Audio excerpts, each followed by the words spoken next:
Oui, tout à fait. Comme tout le monde, se mettre sur son 31, c'est une expression qu'on entend couramment, qu'on emploie même. Et ce qu'elle signifie pour moi, c'est se faire belle ou beau, c'est faire un effort particulier euh, pour, en revêtant ses plus beaux atours, ses plus beaux vêtements. C'est un effort, oui, supplémentaire. C'est aussi quelque chose qui relève de la puissance. C'est une manière d'être un peu irrésistible. C'est une façon aussi de vouloir partir un peu à la conquête.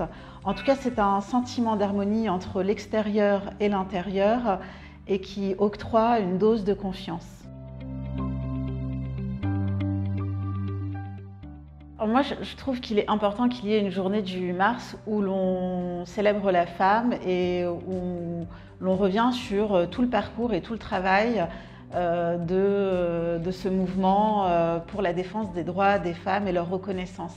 Maintenant, je trouve un petit peu dommage que ça reste un peu superficiel, que ce soit un petit peu mercantile, commercial et qu'on n'aille pas au-delà dans le fait d'aller fouiller et de parler des vrais problèmes, de parler de l'égalité entre les hommes et les femmes en termes salariales, par exemple, dans les entreprises, mais d'autres sujets encore, comme l'éducation, où on est encore loin d'avoir acquis une totale égalité et où le nombre de femmes illettrées reste et demeure important.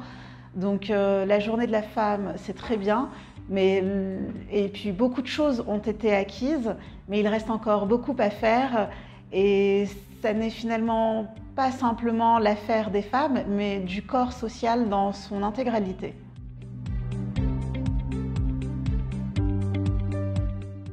Je dirais que toute ma trajectoire s'inscrit dans cette perspective d'émancipation de la femme et d'accès à son autonomie.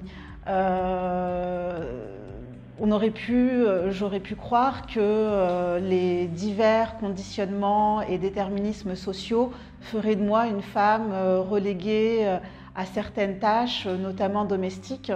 En tout cas, m'aurait exclue d'un parcours universitaire, d'un travail qui me permette d'obtenir et d'atteindre à mon indépendance.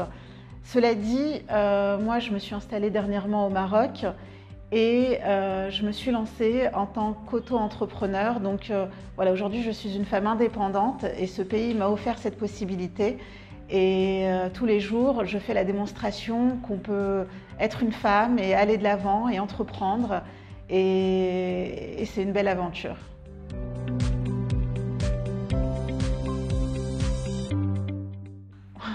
Alors 31, oui, ce serait facile, mais j'imagine que les mêmes adjectifs finiraient tôt ou tard par revenir. Mais je pense que je vois les femmes marocaines comme des femmes puissantes. 10 sur 10, on va dire. Oui, la puissance. Oui. La puissance.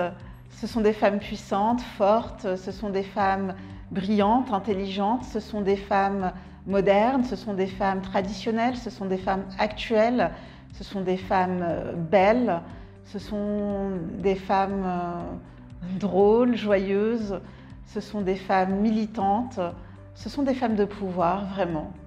Ce sont de belles femmes.